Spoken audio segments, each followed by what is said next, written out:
object, then this relationship is not there anymore. You see that it's actually totally disordered. You have 10, 5, 12, 20, or here 1.5, 1, 3, 1, 2. So this ranking of masses is true only on the main sequence. And then it's not true anymore for the giant branch. What you can see also is that, it's not very a surprise, but the supergiants here are in average more massive, far more massive than the giants here. They are also binary stars, they're giants. Binaries are not going against any kind of stars. So it doesn't discriminate the kind of stars. You can have binaries with any kind of stars in the system. And actually, this is probably, we'll see that in a minute, but the giants are actually a very evolved stars. So stars will all start their life on the main sequence, and eventually will leave the main sequence. So those objects here used to be on the main sequence. Okay, that's why they are very rare, actually. They are objects at the end of their life. So all the objects of the binary system start with main sequence stars, and then they evolve. I didn't put white dwarfs here, but of course you can measure also the mass of white dwarfs. They are actually very small. So you can actually demonstrate that for stars on the main sequence, there is a very, very tight correlation between the mass of the object and its luminosity. So here, this is the mass of the star in solar masses versus the luminosity of the star in solar luminosities. So the sun is here. Okay? So this is from a paper from 1984, and we can see that this is following a very tight linear correlation. And we can see that this correlation is L equals m to 3.5. However, you can notice that this relation is stronger than evolved from what you expect. You expect the luminosity to evolve with r to the square. Remember from last week's formulae from Stefan-Boltzmann constant. So we expect the luminosity to evolve to r to the square, but we expect the mass to evolve to r to the cube because of volume effect. So the mass of an object is directly proportional to its volume, which is actually proportionated to r to the cube, right? So in that case, if you take r to the square, it will be proportionated to m to the 2/3. So this relation is slightly different from what we expect. And you can see also that we have what we call cutoff mass. We can't see any object that have more massive than 100 solar masses. Actually, the biggest we have detected so far is around 80 solar masses. And we haven't detected so far objects that are smaller than 0.08 solar masses here. Actually, we start to detect them, but we have a limit somewhere down there, which is, remember, Jupiter. So the limit there is if you don't have enough mass to light up the nuclear fusion. Okay, so why 90% of the stars on the main sequence? Why do we have a mass luminosity dependence on the mass cutoff that I showed you? And the question still remains, are those same stars at different stages of life or different stars? So stars on the main sequence generate their energy to the nuclear fusion of hydrogen, especially hydrogen. That's why the main part of the stars are there, because it's the nuclear fusion of hydrogen. While the giants and white dwarfs are actually using other source of energy. So what happened is, in the end of their life, stars move to the upper right corner of the HR diagram in giant. So stars will actually evolve on this while they are consuming their hydrogen, and eventually they run out of hydrogen, so they leave the main sequence. So the sun, for instance, which is around there, it will evolve towards the end of its life. It will evolve around the main sequence, become bigger and bigger, and cooler, and eventually leave to join the red giant branch. So in 4.5 billion years, our sun will go berserk and increase its size up to the orbit of Mars, right? So Earth will be inside the sun. Oh no! It's not really good news. But 4.5 billion years, we have time to see it coming. Okay? And this very tight correlation between luminosity and mass applies only for the main sequence stars. Stars that are giant branches or white dwarfs doesn't satisfy this relation. So for instance, if you have a 10 solar masses star, which is 3,000 brighter, then it means that this star on the main sequence will use its hydrogen 3,000 times faster. So a bigger star, which is 3,000 brighter, will use its hydrogen 3,000 times faster. That's why I was telling you with the cars. The bigger your star is, the faster it will use its hydrogen. So the lifetime of the sun is around 10 billion years.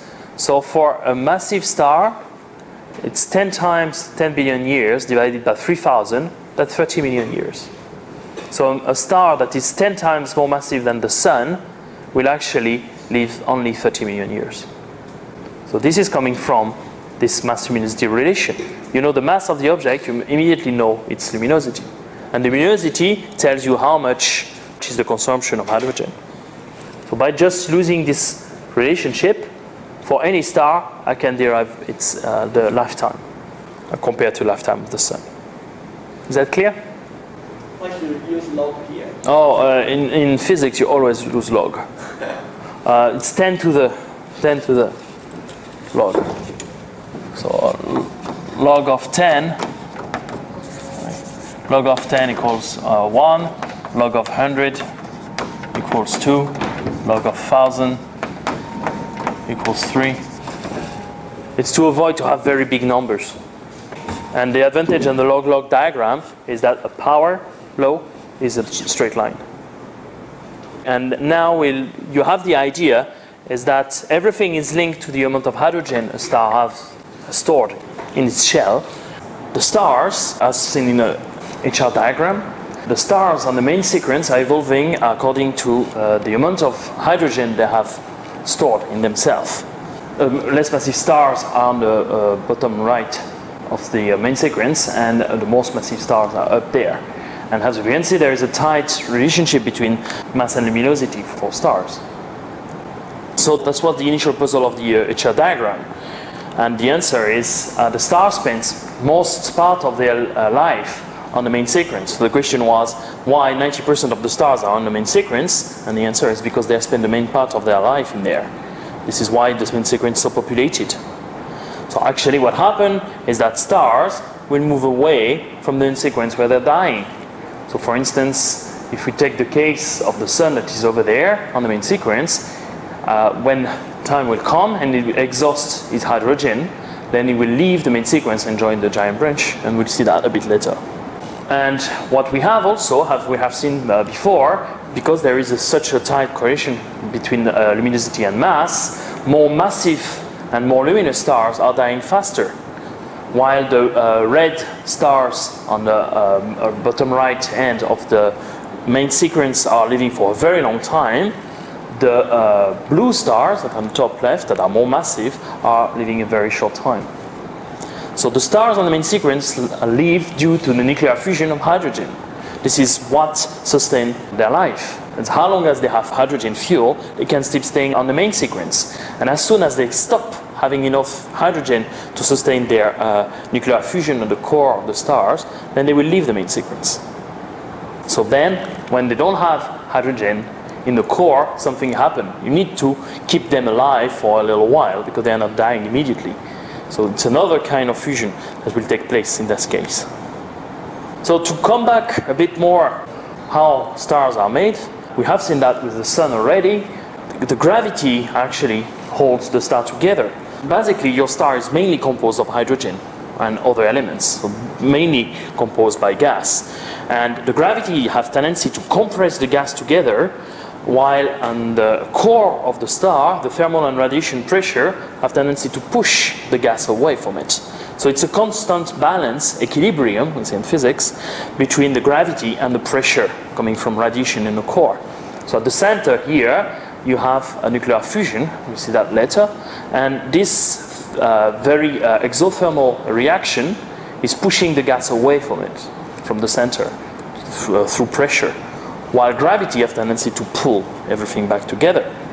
with 4 simple equations, we can actually equilibrium of state of the stars between the gravitational law, the hydrostatic equilibrium, an equation of state and energy of transfer, how the energy is coming from the center to the outskirt. In brief, the mass of hydrogen determines all the star properties. The only unknown, the only parameter, 3 parameters that you will have it at the end is the mass of the star, how much hydrogen is gathered together at the start. Okay, so what we can do now, as we have seen the computation a bit before the break, but let's see that in more detail, is the lifetime of stars, how long a star can live. So this is the ratio between the amount of hydrogen fuel divided by how much energy is lost, how much the star is consuming of its hydrogen. So here, the lifetime t, we will proportion it to the amount of hydrogen fuel, which is the mass of the star, divided by its luminosity. The photon emitted is actually tells you how much energy is going away from the star. And we have seen before that there is a tight correlation empirically from observations between the luminosity and the mass, which is around L equals m to the power 3.5. So we came down to the idea that the time life of the star evolved as 1 over m to the power 2.5.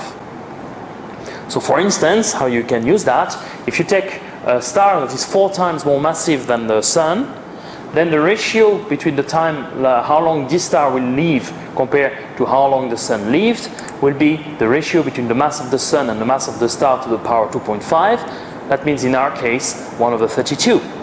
So we know that the sun will live around 10 gig a year. So that's leave us that this 4 solar masses star will live around 3 × 10⁸ years. And here in this table we gather actually the different lifetime of stars according to the solar mass. And this is the spectral type here. So for instance, the case of the sun, solar mass, it's 1 solar masses by definition, it's a G2 spectral type, and it will live 10 billion years. But if you look for a red dwarf star, for instance, a spectral type M7, this will live for thousands of billions. So actually, this exceeds the age of the universe. So these stars stay forever as soon as they're formed. And then we go for a 10 solar masses, type B4, for instance, only 32 million years. And very, very massive stars, like O3 stars, of a mass around 60 times the mass of the sun, will live for 3 million years. So we have now a good explanation of all the properties of the stars on the main sequence. However, if we look at the main sequence once again, this is the HR diagram with the luminosity versus the temperature, surface temperature of the star. You see that there is some sort of cutoff mass. Here in that diagram we have plotted the mass of the different stars, and it looks like we can't see any stars more massive than 100 solar masses, and we can't see neither stars less massive than 0.08 solar masses. Remember that the mass of Jupiter, which is the biggest gaseous planet in our solar system, it's around 0.001 times the mass of the sun. And remember also, we'll come back on that in a minute, I told you while we are talking about the planets that Jupiter is a kind of failed star. So we'll come back on that notion in a minute. But there is obviously, it's very difficult observationally to find things that are less massive than 0.08 or more massive than 100.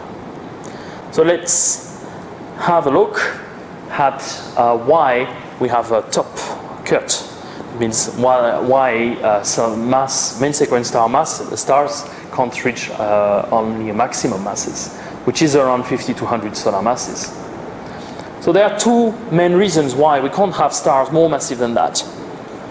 The first reason is that coming from a formation. We'll see that in a minute, actually how those stars are forming. But we know that stars are forming from molecular clouds, so big clouds of gas. And those clouds of gas can't collapse directly. So those clouds of gas can be several thousands of solar masses. However, we know that they can't collapse in one go. They will fragmentate first. It means they will fall into small pieces. And more or less, if you do the physics correctly, there is something we call the gene mass, and this cloud of massive cloud fragment can't be bigger than 100 solar masses. We can't have a cloud of gas bigger than 100 solar masses that will collapse to form a star in the condition of the universe of today. And the second reason why we can't have more massive stars is that if stars are so massive, they are generating so much energy, really like crazy, that they're creating extremely strong winds. Like, for instance, the case of Eta Carinae here. So at the center you have a very massive star, and what you see, those two lobes here, is actually the gas that is expelled. I told you, remember, solar winds, the sun is losing part of its components, material, through the ejections due to its own activity. But in the case of very, very massive stars, this activity is so strong, so crazy, that they are losing their mass at a very, very important rate. So due to that, very, very massive stars, also, you remember, I told you very massive stars will live for a very short time, 3 million, but the rate at which they're expulsing their gas through those kind of stellar winds is so big that they will probably live far less than that, below 1 million years. So, Eta Carinae is a binary system composed of two stars, and they have dramatic mass loss. And actually, we know that these two lobes are coming from a major eruption that happened in 1843 that created those double lobes. So we can't have very, very massive stars, first because we can't form them in the first place out of the molecular cloud gas. And secondly, because anyway, if you manage to form such massive stars, they will completely expulse all the hydrogen through stellar winds, and they will disappear very rapidly. So they are really not stable systems. On the other hand, if we look at the minimum mass main sequence stars can be, we have studied since many years now a very interesting object that we call the brown dwarfs. So brown dwarfs are the limit of mass at which a star can live. And it's really the limit between stars and planets. So the idea is that at some point, if you don't have enough mass, then you can't maintain the hydrogen fusion in the core. So if the gravity is not strong enough, you can't have a high temperature enough at the center to start fusion of hydrogen. So usually those brown dwarfs are supported by another way than fusion. It's called electron degenerate pressure. Exactly like white dwarfs, we'll see that a bit later. Brown dwarfs usually are large planet size, a bit bigger than Jupiter. For instance, the case of Gliese 229b, it's only a 0.02 solar masses. That means 20 times the mass of Jupiter. And the distinction really between brown dwarfs and planets is very fuzzy. There are planets that are bigger than certain brown dwarfs, and brown dwarfs that are smaller than certain planets. So the support mechanisms that support brown dwarfs is very difficult to understand, and so it's still something that we are studying in very much detail. So actually detecting those objects are extremely difficult because of course they are very faint.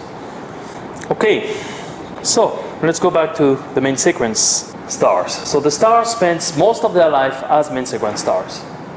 And actually during its lifetime, the surface temperature and luminosity will be almost constant.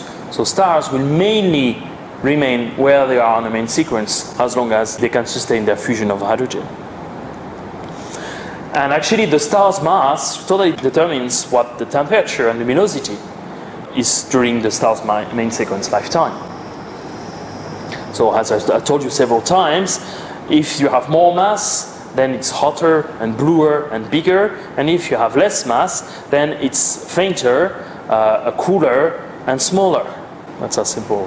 And you remember we saw that several times with the HR diagram.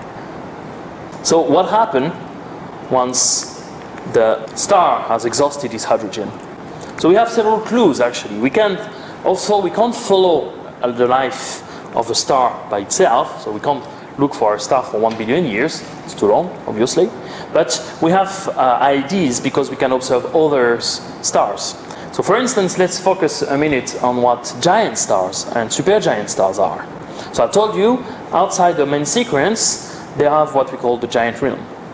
So there are different kind of masses range. Usually they are far bigger, but they can be very cool. It's the case, for instance, of Betelgeuse. Remember Betelgeuse in the constellation of Orion, which is this one, which is very red with the naked eye. Well, so Betelgeuse is actually one of those red giant stars. So this is more or less here the size of the star, and here I show you where the orbit of Earth is and where the Jupiter orbit is. So typically, Betelgeuse, for instance, is bigger than the orbit of Jupiter. So Earth is within Betelgeuse if our Sun was Betelgeuse. So those supergiant and giant stars don't follow at all the relationship between surface temperature and luminosity from hydrogen burning anymore. That's why they're not on the main sequence. So what happened is, and we see that more in detail later, is that they're running out of fuel, actually. They don't have enough hydrogen on their core anymore to sustain fusion. So what happened is that fusion energy, at the end of their life, when they run out of gas, they're starting to have a fusion happening at a very, very, very high rate. Okay, so the last stages, they don't have the star don't have enough hydrogen anymore, so it starts consuming it very rapidly. The system goes berserk, and we'll see the details later. But as a result of that, the size of the star will burst out. So the star will increase in size dramatically. And of course, if it increases in size, typically the surface temperature will lower down, so it will be redder. Actually, the main part of the brighter stars that you can see with the naked eye are giants or supergiants. And they are red because their surface is cooler. And of course, 90% of the stars are on the main sequence, remember? So those giant and supergiant are far rarer, but they are far brighter as well. That's why we can see many of them by naked eye. And the last category we didn't describe too much so far in the HR diagram are the white dwarfs. Remember, those objects that are pretty much blue but very low luminosity in the HR diagram, so on the bottom left part of the HR diagram. So actually those white dwarfs are very peculiar objects. They are actually not really stars, but actually they're not completely stars. They are the core of a dead low mass main sequence stars. So when we see the evolution of the stars later, I will explain to you more in detail where they are coming from. And exactly like the brown dwarf, those white dwarfs can't support against gravity with hydrogen fusion anymore.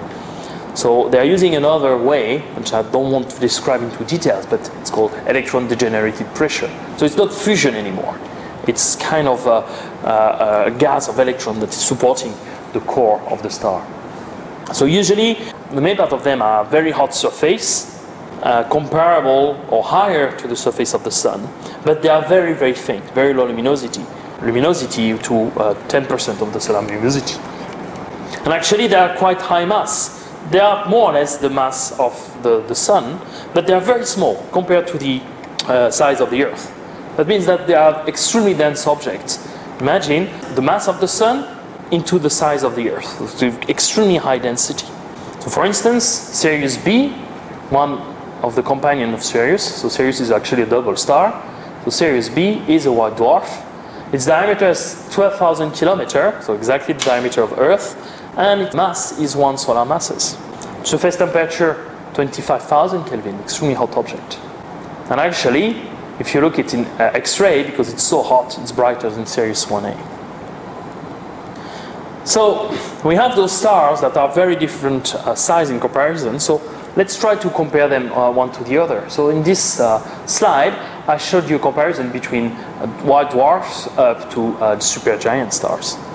So let's start with the white dwarfs. Remember, they're about the size of the Earth. So for instance, here this is an example of Procyon B, which is a white dwarf, around 1% the mass of the Sun. And this is the Earth, for comparison. Now here we have the size of the Sun. Remember, Sun is a G25 star. So as a comparison now, you look at this square box here. This is compared with Aldebaran. So Aldebaran is a giant star, 4,500 Kelvin of surface temperature, and 30 times the solar radar. So it's 30 times bigger than the Sun. And as a comparison here, I have put the orbit of Mercury. Okay, so the Sun is enclosed in that box, and this is the orbit of Mercury. So you see that this giant is almost reaching the orbit of Mercury. Now, if you take this box here and you put it in a supergiant, so this is the case of Betelgeuse, for instance, here, supergiant star. So you see that here, this is the orbit of Mercury. Okay, here we have the orbit of Venus. Here we have the orbit of Earth, and here we have the orbit of Mars. And this is the size of Betelgeuse. So that means that if we put a supergiant in place of the Sun, the orbit of Mars will be included inside the diameter of the supergiant. So, contrary to what I told you before, actually there's unlikely that the Sun becomes a supergiant. At the end of its life, the Sun will probably become a giant. So the Sun won't reach the size of the Mars orbit, but almost the size of the Mercury orbit. Anyway, that's not a good news for Earth, because probably this will vaporize completely our atmosphere anyway. So, where stars are coming from? Well, I told you initially everything starts from gas, okay? Cloud of gas. So we have those cloud of gas composed mainly by molecular gas, and they are composed mostly of hydrogen and helium. So we'll see that a bit later in forthcoming lectures.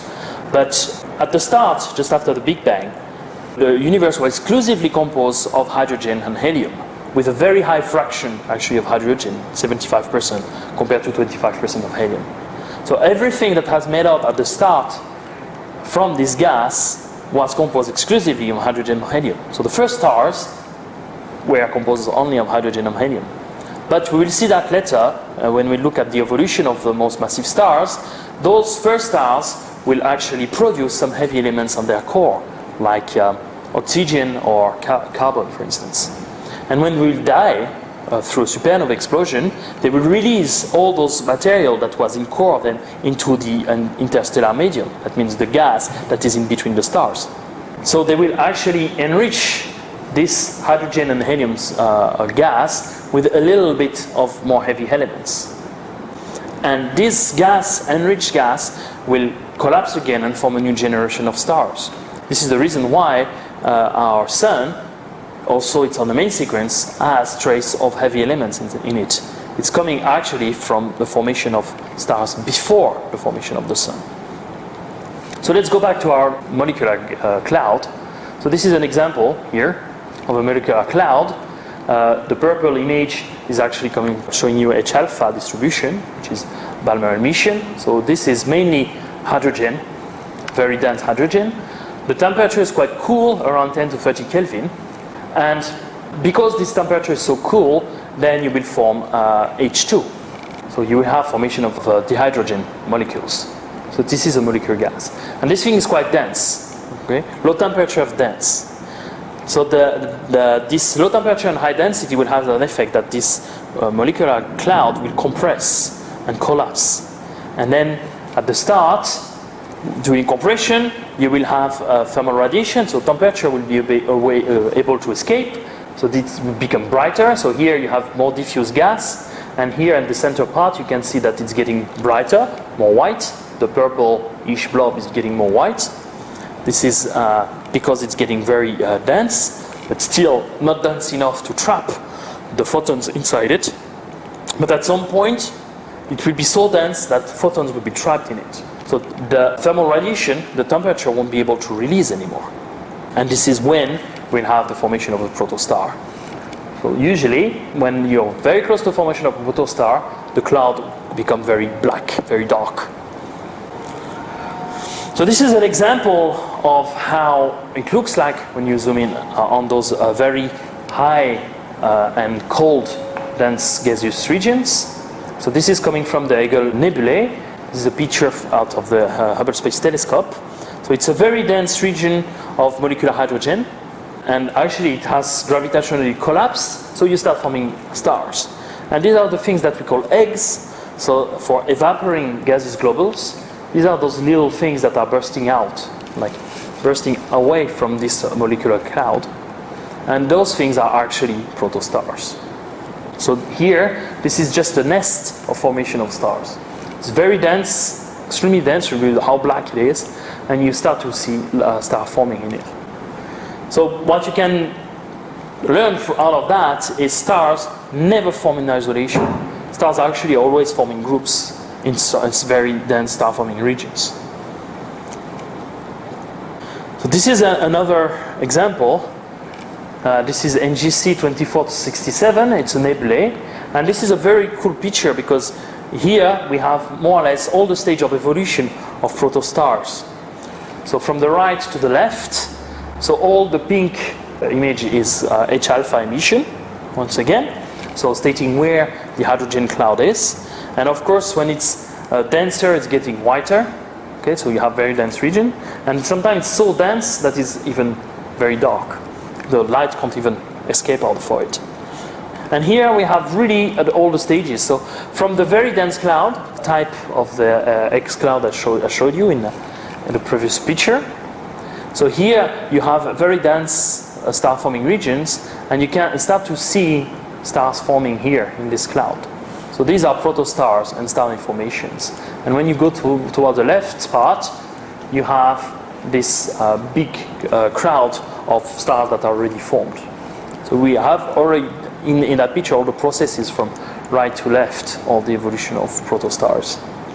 So those dark, very dark lanes we see in the center are so dense that actually light can't even escape out from it, and this is really where the stars are forming. So now we have to distinguish stars in several categories according to their mass. Remember, mass is the only factor that matters when we're talking about formation and evolution of stars. So let's start with the low mass stars. Typically we'd call low mass stars that are smaller than 10 times the mass of the Sun. So what happened is that they have, during their main sequence phase, like I mentioned several times, they are using the hydrogen, they're burning the hydrogen to form helium. This is a more simpler proton-proton chain formation of fission. So you take 2 hydrogen, actually you take 4 hydrogen, and you form 1 atom of helium. And what happened is that at some point, eventually, the core of hydrogen supply is exhausted. You don't have any more fuel. So the energy output is reduced. Temperature is getting lower. So the first thing that's happening is you have less thermal pressure, so you have a first gravitational contraction, raising the temperature of the core. Then, if the temperature gets very hot, around 100 million degrees at the core, you can start burning helium. So when you're doing that, there's not enough thermal pressure at the core to resist the gravitational contraction. So the core temperature rises again. So the machine, the engine is getting crazy. Temperature is rising, rising, rising. However, in the outer part of the star, there's still some layers of hydrogen there. So it's triggering what we call shell burning. So what's happening here? You have the first stage, so this is how the Sun is currently. In there, a hydrogen burning core. So this is how our Sun is doing now. Hydrogen over there, and the core, it's hydrogen. Eventually, you run out of hydrogen. So what's happening is your star is contracting, temperature is rising. And then eventually, you have a helium core that is inert, so you're not hot enough to start the nuclear reaction of helium, but you still have some hydrogen left around the core. So you start burning hydrogen in the shell. And when this is happening, the temperature of the shell is very high, so it's getting higher luminosity. So that means this star, the main sequence, so let's take the example of the Sun, it's evolving there, and eventually here, it's running out of its hydrogen. So it's leaving the main sequence here. The reason is it's getting brighter very rapidly. So the first stage is getting brighter very rapidly, but leaving the main sequence. It's keeping surface temperature and getting brighter. So this is during this phase of shell burning. Then you still have very high temperature. So to cool down, to sustain this very high temperature, the envelope is pushed forward. So here you have high temperature. So the first stage, gravity is collapsing it more to rise the temperature. Then you start to have hydrogen burning shell around it. the temperature here is rising again, and the photosphere, so the external part of the star, is getting larger to cool it down, to sustain this very high temperature. Remember, it's always the question of a balance between how hot it is and the gravity. So you end up with a bigger object, so a large surface area, that means that it cools down, and you get up with a red giant. So our sun will follow this evolution on the main sequence. While burning its hydrogen, it will evolve a little bit over there, then it's jump up during the shell burning phase, and then it's expanding, joining the giant branch. And you can take it for any star. You take this star here, hop, hop, okay? Up to 10 times the mass of the sun, so up to there. So stars on that part of the main sequence, they first exhaust the hydrogen. So in the case of Spica, which is around 10 times the mass of the sun, it's very rapid. Then it jumps in luminosity due to the start of the shell burning phase, and then it expands and becomes a red giant. So then, when it's joined this red giant phase, you have two cases. You have the case for stars that are smaller than the size of the sun. So what happens in there is that the shell hydrogen fusion stops, okay? And the temperature is too low to start hydrogen fusion. There's not enough mass, not enough gravity to rise the temperature more. Even if the object tries to contract, you never reach a temperature high enough to start helium fusion, okay? So what happens is all the outer shell is expulsed, and you end up with only the core of it. So in this case, the core is only composed of helium. So we end up with a helium white dwarf. So it's not extremely energetic, it just expels the remaining outer part of the object, which is made mainly of hydrogen, and you end up with a core mainly made of helium, and it's a helium white dwarf.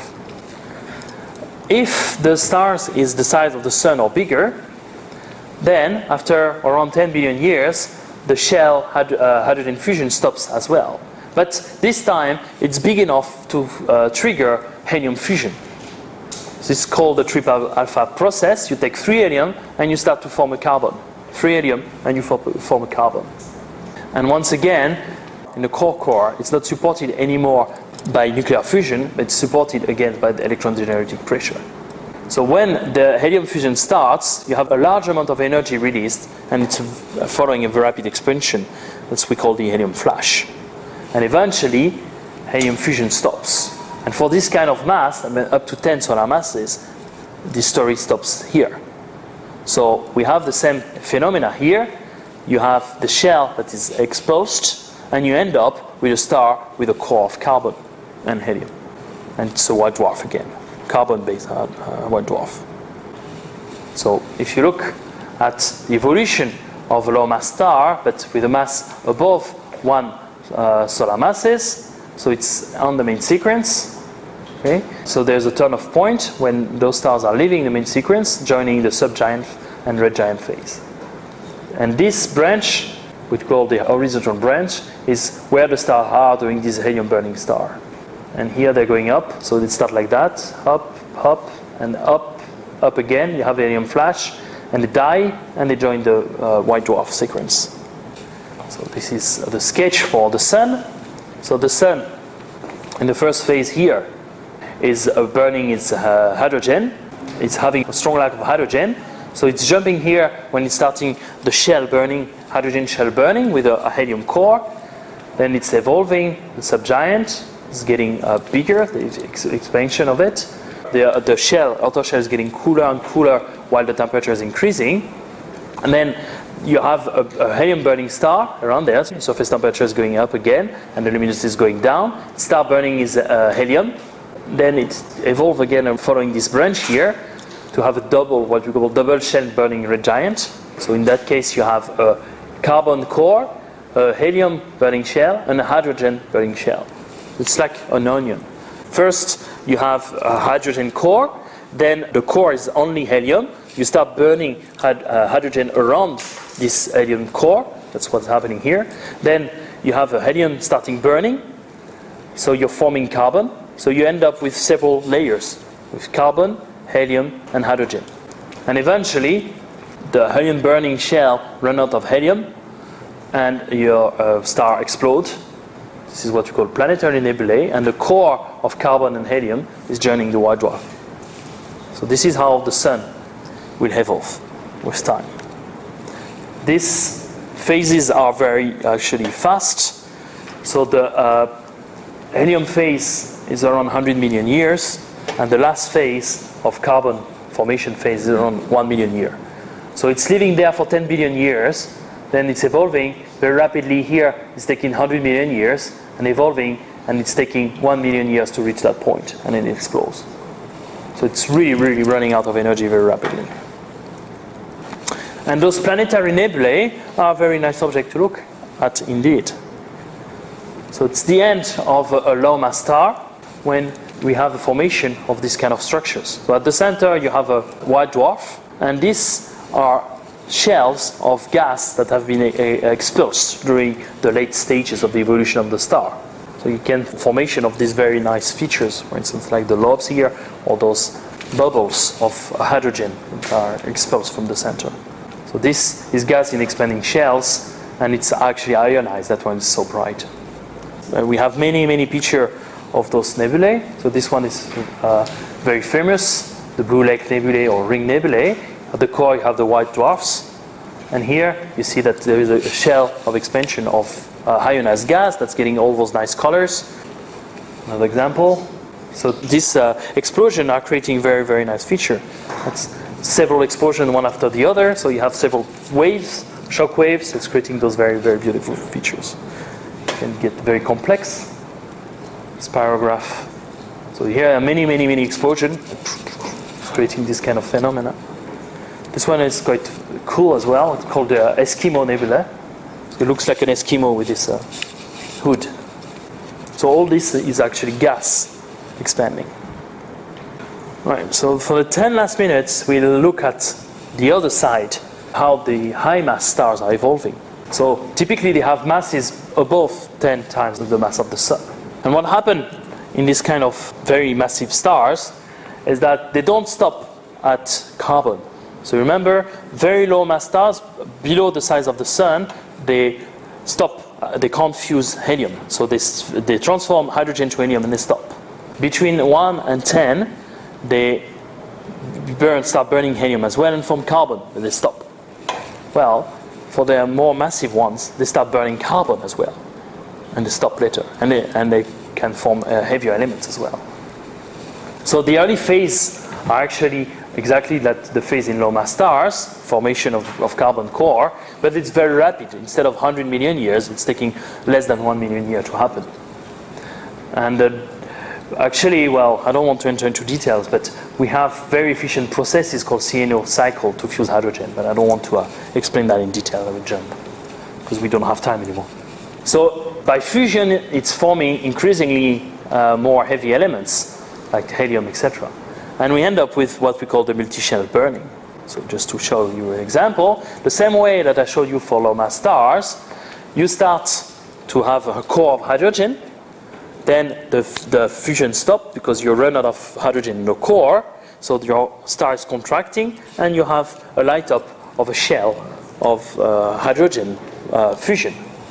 And eventually this stops, the temperature rises again, you start burning helium at the core, but you keep burning a shell of hydrogen around it.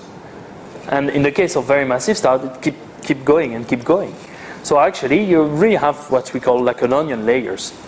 At the center you have heavy elements like iron or silicon or magnesium or neon or oxygen, and here carbon, helium, hydrogen. And then you have at the upper limits non-burning hydrogen. So what's happening in there is you have layers of fusion of different elements from the center to the outskirts. So for those guys, well, evolution is extremely rapid, and contraction and expansion phase are extremely important. So for instance, for the most massive stars, when they are in the main sequence, they leave the main sequence very rapidly, and almost a flash. So they barely expand in terms of luminosity, they just expand in size. And sometimes for the less massive ones, they have the similar kind of going and back like we have for low mass stars. So It's the expansion of the shell, then the contraction, and expansion, contraction, etc. But for the most massive ones, it didn't have enough time. The expansion is so fast that they are just joining the supergiant phase. So in that picture here, I stop at iron. And actually, the reason is iron is the heaviest element that can be formed by fusion. So anything that is more heavy than fusion, like uranium, can't be formed by stars. So if you take the Mendeleev table of elements, everything, hydrogen and helium were formed mainly during the Big Bang, and everything between helium and iron was formed in stars. Anything that is more heavy than iron can't be formed in stars. So why? Well, to explain you that, I'm just showing this diagram here. So this diagram is representing the atomic mass number. That means the number of protons and neutrons. So helium only have 1 proton. Okay? Carbon has 12 protons and neutrons. Iron has 56 protons and neutrons. And lead is 210, and uranium 240. Okay? And this is the mass per nuclear particle. That means the amount of mass, the fraction of mass stored in one particle. So the maximum is of course hydrogen, because there's only one particle. And you see that actually the curve is going down up to iron. That means that the most stored per element is going lower and lower up to iron, but then it starts increasing again. That means that when you go very heavy elements, you have higher and higher mass per element. And what happened here is that for all elements between hydrogen and iron, which is at the bottom of this curve, the fusion is very efficient to release energy. So fusion releases energy. But for elements that are bigger than iron, it's fission that releases energy. That means that uranium, it's totally inefficient to try to fuse 2 atoms of uraniums together. You use more energy than you actually create one. And the other way around, to break uranium, you're creating a lot of energy. And the opposite way, it's taking too much energy to try to break a carbon atom. It's far easier to join 2 carbon atoms together to form oxygen. And this join at iron. So up to iron, it's easy to use fusion to create them. But above that, it's more easy to do fission actually, to release energy. So that's why stars don't form any elements heavier than iron. So yeah, the fusion of light elements create energy. The fissure of element energy requires energy. So once the iron core is formed in a star, it can't do any fusion anymore. So what's happening in the final stages? Well, you end up with an inert iron core, and this inert iron core cannot support the star against the pull of gravity. So the gravity is getting stronger and stronger, and your iron core, as it's not fusing, it can't fight against it. So in that case, you start to have very, very weird things happening in the center. Electrons start combined with protons in the iron nuclei to form neutrons. So instead of having in the iron 28 neutrons and 28 protons, you start to have more and more and more neutrons. Electrons combining with protons to form neutrons. So you start to have the core populating only by neutrons. And this is releasing a lot of neutrinos. And then the core of the star implodes suddenly, and the star explodes into a supernova. So this extremely energetic phenomena called supernovae happen only in the high mass end of stars sequence. So very massive stars, they form up to the iron, and then suddenly the iron can't sustain, because the iron can sustain fusion, so it's creating a neutron core, which is extremely energetic. So you end up in a supernovae, and the core becomes a neutron star. So a neutron star, you remember I was talking about white dwarfs? So white dwarfs have the mass of the sun in the size of Earth. Those neutron stars are extremely compact objects. It's the mass of the sun in few kilometers of size.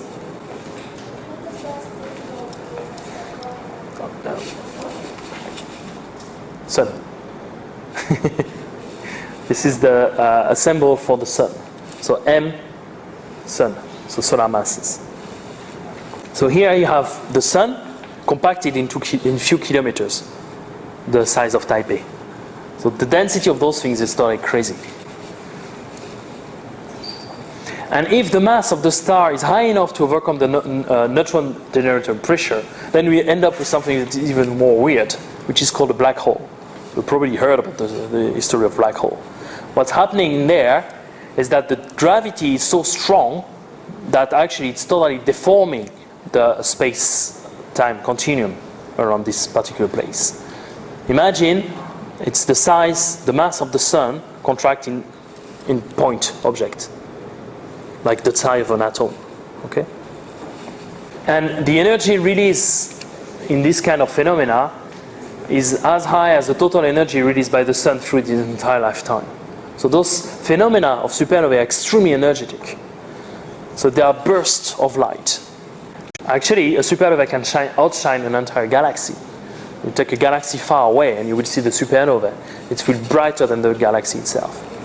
In the 11th century, in mainland China, supernovae happen quite nearby from us. This is what we in the constellation of Cancer, and this is called the Crab Nebulae now. And it has been noticed by people, so you can find, I think it's 1050 or something like that, in records of the Chinese emperor. A Chinese emperor used to have astrologers, and they have records of the explosion of the supernovae. For a month, they had two suns in the sky. It's the way they noticed it. It's so bright. So they didn't have nights. Okay, so this is just a sketch showing a neutron star. And this is this famous Crab Nebulae. So it's 1054. This is the remaining of it. So at the center you have a neutron star, and this is the remaining of the star that explodes. And this shine out for a very long time. So just to give you an example, in 1987 we observed a supernovae. So this is the initial star, and this is how bright it is during the supernovae phase. So this object is 160,000 light years away. It was a 20 solar masses star, and we couldn't find any neutron star in there, so we suppose that there's a formation of a black hole. 1994, this is a galaxy, so it's very far away from us, and this is one of the stars in the galaxy that exploded into a supernovae. Look how bright it is compared to the galaxy. This is composed of billions of stars, and this is just one star exploding. And just to finish with black holes, well, black holes are very weird stuff. I don't have time to explain anything about black holes today, and probably won't have time during this series of lectures. If you're interested, we can discuss about it. It's quite complex to explain because it requires things like general relativity to explain it. But imagine that what a black hole is doing is that it's bending light around it. The gravity is so strong that the light is bending around it. So for instance, this is a picture of a field of stars. So this star here, the star here. Look at those stars, right? If you put a black hole at the center of it, this is how it will look like. So the black hole is a very tiny thing at the center, but it's so massive that actually it's bending light around it. So this star that is normally here looks like it's there now. This star that is normally there looks like it's there now, etc., etc. And actually, this star here is magnified. I don't really have time to explain all this. We have evidences of existing black holes. We know that there is a black hole at the center of our Milky Way. It's called Sagittarius A star. And we have observation of black holes in binary systems. I think this is a sketch from very well-known sources, Cygnus X1. Here you have a black hole, and it's in a binary system with a giant star. And actually we observe it because this black hole is just sucking all the hydrogen from this star. It's creating very energetic events. Okay, just last sketch to show a summary of the evolution of story of stars, separated between low mass stars and high mass stars. So you start with a protostar, you have a blue main sequence star, or a yellow main sequence star, so low mass stars and high mass stars. They all have a red giant phase, more or less bigger. Usually for more massive it's supergiant, and less massive is red giant. Then you have the helium core burning star, and double chain burning red giant is getting very big, and then eventually it explodes, creating a planetary nebulae and remains as a white dwarf. And for the most massive ones, you have the helium core burning supergiant, and then a multi-shell burning giant phase, a very strong supernovae, and you end up with a neutron or a black hole.